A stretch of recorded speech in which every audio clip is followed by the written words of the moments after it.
Good evening बच्चों आज का मेरा यह वीडियो अपठित काव्यांश पर आधारित है और इस काव्यांश के स्पष्टीकरण के पश्चात मैं आप लोगों से प्रश्न पूछूंगी, जिन्हें सुन करके आप सभी को प्रश्नों के उत्तर कमेंट बॉक्स में लिखने हैं। अतः बहुत ही ध्यानपूर्वक आप सभी सुने और समझें। हरी हरी वह घास उगाती है, फसलों को लहलहाती है, फूलों में भरती रंग, पेड़ों को पाल पोस कर ऊंचा करती, पत्ते पत्ते में रहे जिंदा हरापन, अपनी देह को खाद बनाती है। धरती इसीलिए माँ कहलाती है। यानी माँ, धरती को हम धरती माँ क्यों कहते हैं? तो धरती को धरती माँ इसीलिए कहते हैं क्योंकि ये जो हरी भरी घास है या फसलें हैं या जो फूलों में रंग होता है, ये सब कुछ धरती के कारण ही होता है।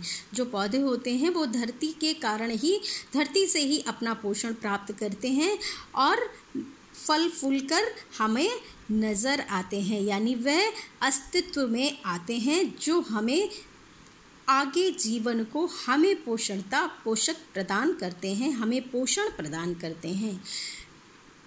आगे कवि कहते हैं कि पेड़ों को पाल पोस कर ऊंचा करती, यानी ये वही धरती है जो सींच करके पेड़ों को बड़ा करती है, हरा भरा करती है।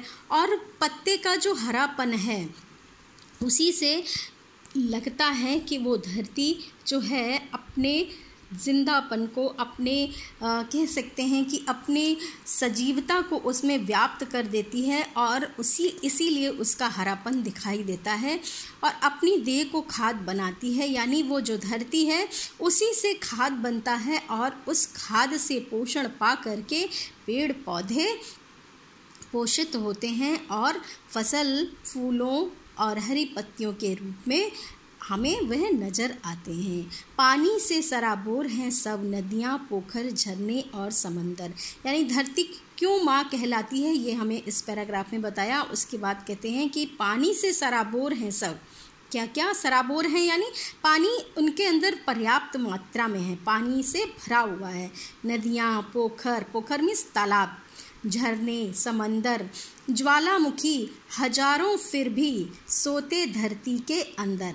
यानी ये सब धरती के अंदर होते हैं। सब में बहुत सारा पानी भरा होता है लेकिन ये धरती के ही अंदर सोते रहते हैं, यानी सुसुप्तावस्था में पड़े रहते हैं। जैसा सूरज तपता आसमान में, धरती के भीतर भी दहकता है, गोद में लेकिन सबको साथ सुलाती है। यानी कह रहे हैं कवि कि जैसे सूरज आसमान में तप रहा है वैसे ही धरती के भीतर भी लावा होता है, अग्नि होती है, वह भी सूरज की भांति दहकती रहती है। लेकिन फिर क्या कह रहे हैं कि गोद में लेकिन सबको साथ सुलाती है। यानी धरती के हृदय में बहुत आग होती है, यानी वो धरती भी अपने में एक पीड़ा, एक कष्ट को समाये हुए है, लेकिन फिर भी सबको अपने आगोश में लेकर, अपनी गोद में लेकर के सुख प्रदान करती है। धरती इसीलिए माँ कहलाती है। यानी जिस प्रकार से माँ चाहे जितने कष्ट में रहे हमें हमेशा सुख प्रदान करती है, हमें खुश देखना चाहती है, वैसे ही ये धरती माँ, इसके अंदर कितनी अग्नि है और जल का सोता जो है अंदर सोता हुआ पड़ा है, जल से सराबोर है यह धरती अंदर से, तथा साथ साथ में उसके अंदर और अंतस में बहुत अधिक ज्वालामुखी उमड़ घुमड़ रहा है, फिर भी यह हमें अपने गले लगाती है, हमको जो है सुकून प्रदान करती है। आग पानी, और फिर कहते हैं कि इसीलिए वह माँ कहलाती है। आग पानी को सिखाती साथ रहना, हर बीज सीखता इस तरह उगना, एक हाथ फसलें उगाकर सबको खिलाती है, दूसरे हाथ सृजन का, सह अस्तित्व का, एकता का पाठ पढ़ाती है।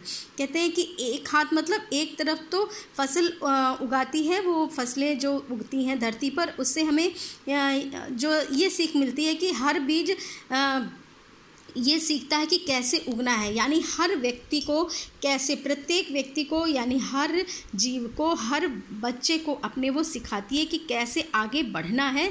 साथ साथ में वो एक हाथ से तो फसल उगाती है लेकिन दूसरे साथ में सृजन का, सह अस्तित्व का, एकता का पाठ पढ़ाती है। यानी जो फसलें होती है वो किसी एक की मेहनत का तो प्रयत्न नहीं होती है, उसमें सभी की मेहनत लगी होती है। तो इसीलिए कह रही कि जब हम सह अस्तित्व में यानी एक साथ रह करके कोई कार्य करते हैं तो फसल की तरह जो है एक हमें फसल जैसे लहलहाती है खेतों में, यानी वह उन्नति का प्रतीक हो जाती है।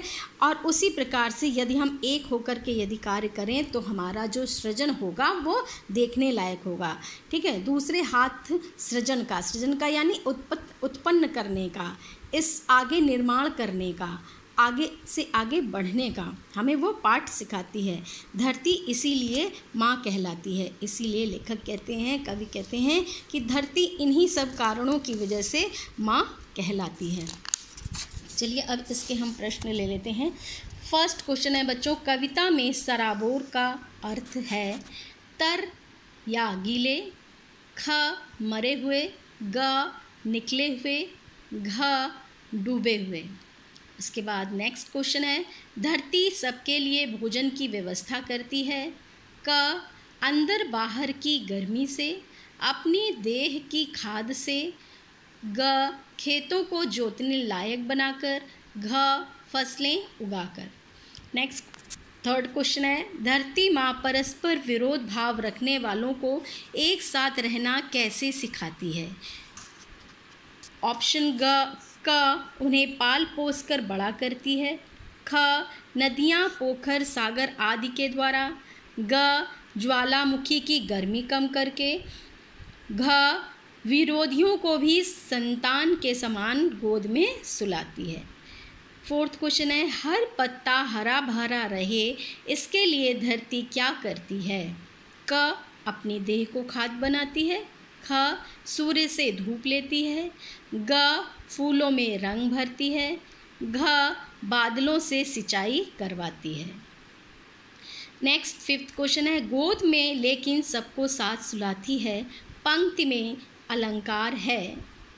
क उपमा, ख रूपक, ग मानवीकरण, घ इनमें से कोई नहीं। आई होप बच्चों आप सभी को प्रश्नों के उत्तर अवश्य समझ में आ गए होंगे। तो आप सभी जल्दी से इनके उत्तर कमेंट बॉक्स में लिख दीजिए, और यदि वीडियो अच्छी लगी हो तो इसे बाकी बच्चों को भी शेयर ज़रूर कीजिए। धन्यवाद।